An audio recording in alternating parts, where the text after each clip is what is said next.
keep it going with Paul.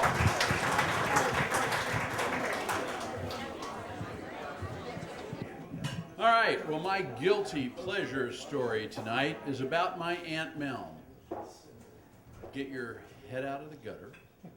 This is not a bad story. This is about a wonderful opportunity I had as a young man growing up to have a true resource to go through all of the angst and anger and issues that occur when you're in junior high, high school, and college. Because my mom's older sister, Thelma, was known as Aunt Mel because none of the young kids could say Thelma. So we all said Aunt Mel. And she was married to my Uncle Jim, and they lived in Bedford, Indiana, small little town in the southern part of Indiana. And my Uncle Jim worked as a grocery store clerk and produce manager. And my Aunt Mel stayed home and raised my two cousins, Jimmy and Ann. She never drove. She smoked Winston cigarettes, drank Sterling beer, and cooked the best chocolate chip cookies in the world. And when I would go back for family events like Christmas, Thanksgiving, summer vacation, whatever, it was in her kitchen that I had the most meaningful conversations a young man could have. Now, don't get me wrong, my mom and dad were wonderful, wonderful people. But my dad never drank, even though he was a shrine clown, except, I know, true miracle, that's another story.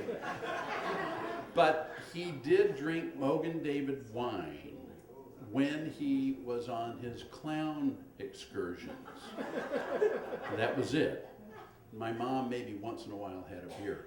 Whereas my Aunt Mel and Uncle Jim smoked Winston cigarettes and drank Sterling beer, and we're happy to have you join in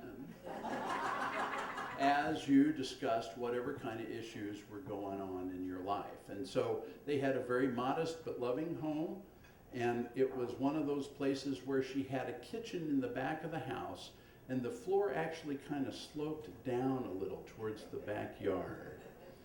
The washer and dryer was in one end. The sink and storage was in the other end. There was a stove, white, enameled kind of stove with a stove top, and a refrigerator. And then a kitchen table with formica on the top, covered by, like this chrome type of molding, and then the plastic covered kitchen chairs. And that's where my Aunt Mel held court every evening after dinner. So as I was growing up, first we started with her having her Winston cigarettes and her Sterling beer, and I was drinking Big Red, which was a unique soda available in Bedford, Indiana and Texas that was about half cream soda and half red dye number 9. And they would push that across to me, and they'd have their beer and cigarettes, and I'd explain my challenge, like at 9th grade winter dance, when I wanted to ask Janice Jones to dance. But to get to her, it was in a gymnasium, right, with the old wooden type of stadium seating. They'd pack it back against the wall, so there were 2 big wooden walls. And then this huge valley of basketball court, the girls on one side, the guys on the other. And you'd describe how you had waded through all of the perspiration, anxiety, and hormones that were floating there to get to Janice on the other side. And just as you got there, the fast song stopped and they started a slow song. And all that went with that. Or, as I got older and in high school, the Big Red was replaced by my own Sterling, and I also got a Winston cigarette. My folks would have been crazy nuts about the idea that I was sitting there smoking Winstons and drinking Sterling beer, but it was such a wonderful way to kind of work through some of those events in my life. They were fabulous because they never had any kind of a negative thing to say.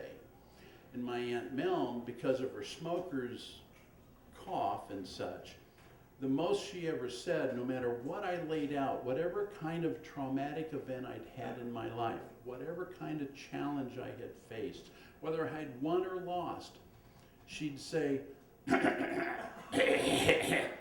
well, shit.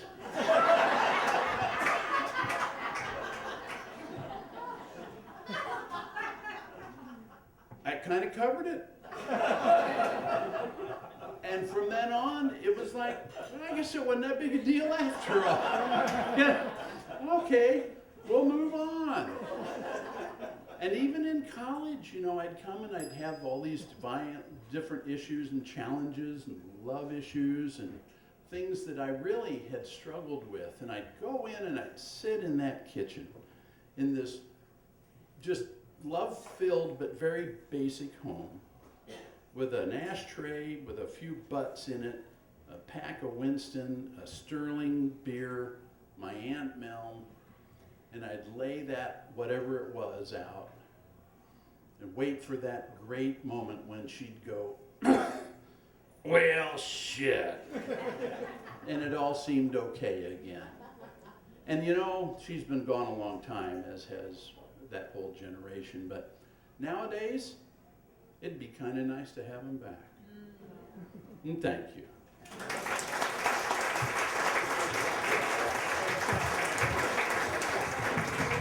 Paul, everybody.